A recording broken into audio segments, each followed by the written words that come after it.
નમસ્કાર મિત્રો, વાર્તાનો સમય ચેનલમાં આપનું હાર્દિક સ્વાગત છે અને હું છું ઉમિયાશંકર તેરૈયા। ફરી એક વખત આજે નવી વાત લઈને આપની સમક્ષ આવ્યો છું અને આજે આપણે વાત કરવા જઈ રહ્યા છે। વાર્તાનું નામ છે દાનનો મહિમા।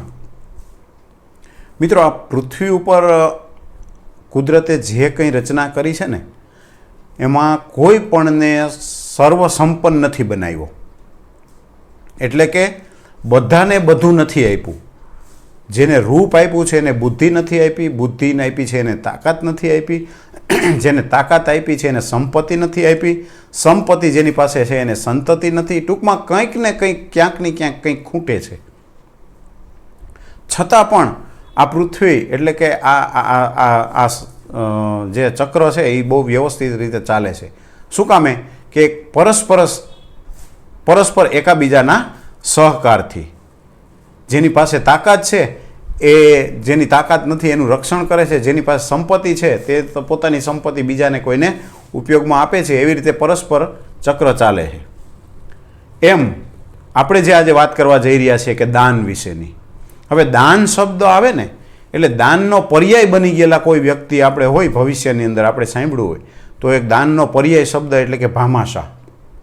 અને એનાથી વધારે જૂનું જોઈએ પુરાણની અંદર તો મહાભારતની અંદર કર્ણને યાદ કરવો પડે કે આના જેવા કોઈ દાનવીર નથી જે ઇતિહાસની અંદર પોતાના નામ અમર બનાવી ગયા છે।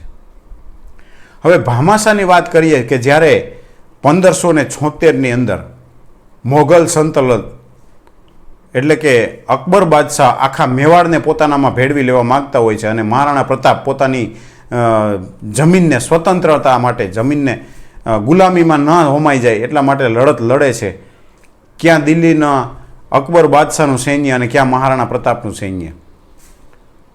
ખૂબ લાંબો સમય યુદ્ધ ચાલ્યા પછી એવી પરિસ્થિતિ છે કે મેવાડના મોટાભાગના મહેલો અને મોટાભાગની ફળદ્રુપ જમીનો આ બધું અકબરના સકંજામાં આવી જાય છે અને મહારાણા પ્રતાપ પાસે આવકના કોઈ સાધનો કે સ્ત્રોત રહેતા નથી, સૈન્ય ઓછું થઈ ગયું હોય છે અને મહારાણા પ્રતાપ પોતે પોતાના પરિવાર સાથે જંગલની અંદર આમથી તેમ ભટકે છે અને પોતાને 2 ટાઈમ જમવાની વ્યવસ્થા નથી કે ઘાસ ખાંડી અને એના રોટલા કરી અને ખાય છે અને પોતાના સૈનિકોને ખવડાવે છે। હવે આવી પરિસ્થિતિની અંદર અકબર બાદશાહ જેવા મહાન સૈન્યના રાજા અને એની સામે લડવું એ કોઈ નાની સૂની વાત નથી। એક સમય એવો નબળો આવે છે કે મહારાણા પ્રતાપને ખુદ વિચાર આવે છે કે ભાઈ મારા સૈન્યને હું પૂરું ખવડાવી નથી શકતો તો કઈ રીતના યુદ્ધ લડી શકશે। ત્યારે ભામાશા એટલે મહારાણા પ્રતાપના એક ખાસ વિદ્વાન મંત્રી પણ હતા અને મહારાણા પ્રતાપના બાળ સખા પણ હતા। તે પોતાની જે કંઈ સંપત્તિ હતી ને પોતાની જે કમાયેલી સંપત્તિ હતી એ તો ઠીક છે પણ પૈતૃક એટલે કે પોતાને વારસામાં મળેલી તમામ સંપત્તિ છે રાજને સમર્પિત કરી દે છે અને મહારાણા પ્રતાપને એવું કહે છે કે ડગવાની જરૂરિયાત નથી। આ સમયે રાષ્ટ્રને આજે રાષ્ટ્રભૌમને જરૂરિયાત છે તો મારી તમામ સંપત્તિ હું રાષ્ટ્રને સમર્પિત કરું છું અને આ યુદ્ધની અંદર જે કોઈ જરૂરિયાત પડે મારી સંપત્તિ ખર્ચી નાખો। ત્યારે મહારાણા પ્રતાપ આ સંપત્તિમાંથી ખૂબ બધા હથિયારો ખરીદે છે, ખૂબ ઘોડાઓ ખરીદે છે અને પોતાના સૈન્ય માટે ખોરાકની એવી વ્યવસ્થા કરે છે અને પાછું નવું સૈન્ય તૈયાર કરી અને અકબર બાદશાહ સામે લડાઈથી લડે છે અને જજુમી અને મોટાભાગનો મેવાડનો જે પ્રદેશ અકબર બાદશાહે પોતે છીનવી લીધો તો એ પાછો મેળવવામાં સક્ષમ થાય છે। હવે મિત્રો, દાન છે ને આ દાન મેં આપ્યું એટલે એક મેવાડ સ્વતંત્ર થયું, બરોબર। પણ હવે આગળ જોઈએ દાન ઘણી જગ્યાએ માણસો આપે છે। આપણે સાંભળતા હોય કે અન્નદાન, ઘણા એવું માનતા હોય કે હું તો ખવડાવવામાં માનું છું। અન્નદાન આપવાથી શું થાય છે? કોઈ વ્યક્તિના પેટની અગ્નિ બુજાય છે।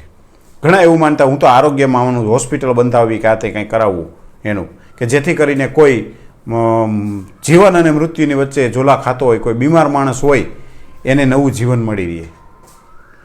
કોઈ એવું કહેતા હોય કે હું તો ભાઈ સુરક્ષા ક્ષેત્રે અથવા તો સરહદો ઉપર જ્યારે સૈનિકો લડતા હોય છે એના શસ્ત્ર સરંજામ માટે દાન આપવા માગું છું જેથી કરીને માણસો સુરક્ષિત રીતે જીવી શકે। આ બધા દાન જે અપાય છે ને એ યોગ્ય જગ્યાએ જ છે, કોઈ ખરાબ નથી। પરંતુ એ દાન બધા એવા છે કે એ કોઈ નિશ્ચિત એક જ વસ્તુ સિદ્ધ કરી શકે છે। જેમ કે અન્નદાન એટલે કે ભોજનશાળાઓમાં ક્યાંય દેવાય તો એ ખાલી એ કોઈની અગ્નિ, પેટની અગ્નિ ઠારી શકે છે. આરોગ્યમાં દેવાયેલું દાન છે એ કોઈને ખાલી નિરોગી બનાવી શકે છે. બીજી જગ્યાએ દાન આપેલું હોય તો સુરક્ષામાં કે ક્યાંય આપેલું હોય તો એ કોઈ અમુક લોકોને જ સુરક્ષિત કરી શકે છે. પરંતુ એક દાન એવું છે કે જે શિક્ષણની અંદર દાન દેવાય. મિત્રો, શિક્ષણની અંદર જે દાન દેવાય છે અને એ દાનથી જો કોઈ વ્યક્તિ ભણી ગણીને આગળ આવે છે ને, તો એમાંથી એવા વીરલાઓ પાકે છે કે જે સરહદો ઉપર જઈ અને ઘણા લોકોને સુરક્ષિત કરી શકે છે. શિક્ષણના અપાયેલા દાનમાંથી જો કોઈ ભણી જાય તો અત્યારે આ આઈટી અને ટેકનોલોજીના યુગની અંદર પોતાના દેશનું નામ રોશન કરી શકે છે કે એમાંથી કોઈ પાયલોટ, એન્જિનિયરો તૈયાર થઈ શકે છે. શિક્ષણની અંદર જે કોઈ તમે દાન આપ્યું છે ને એમાંથી કોઈ વિરલો ભણી ગણી અને બહાર આવે છે ને તો એક મોટો ઉદ્યોગપતિ બને છે, જે એવા ઘણા બધા ક્ષેત્રો શરૂ કરી શકે છે.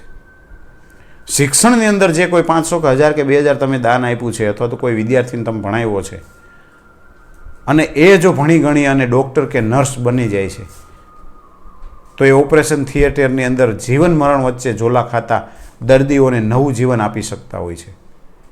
એટલે બીજી અન્ય જગ્યાએ જે દાન આપે ને એ દાન 100% સારું જ છે, પરંતુ બીજા દાન કરતાં શિક્ષણના દાનનું મહત્ત્વ એટલે વધારે છે કે શિક્ષણમાં આપેલું દાન છે એ એવા વ્યક્તિઓને તૈયાર કરે છે કે ભવિષ્યના દાતાઓને પણ તૈયાર કરે છે.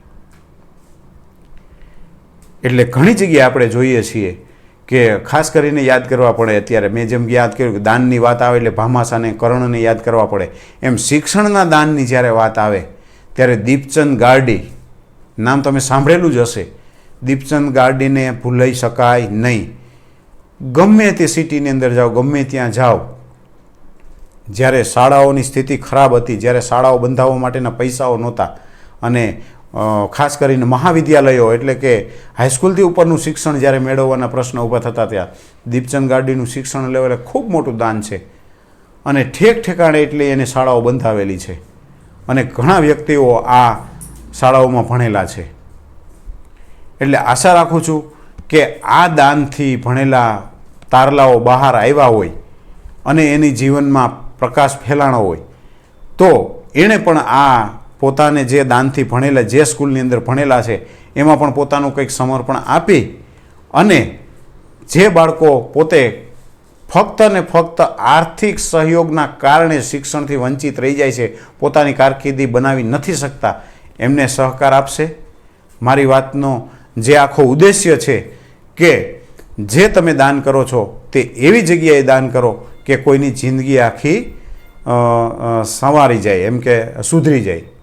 આશા રાખું છું કે આ મારી વાત તમને ગમી હશે અને આવીને આવી સારી વાતો આપને મળતી રહે અને એમની આ વાતોના નોટિફિકેશન સમયસર આપને મળતા રહે તે માટે ચેનલને લાઈક કરો, શેર કરો અને ખાસ સબસ્ક્રાઈબ કરવાનું ભૂલતા નહીં. અને નવી વાત લઈને ના આવું ત્યાં સુધી અસ્તુ. જય હિન્દ.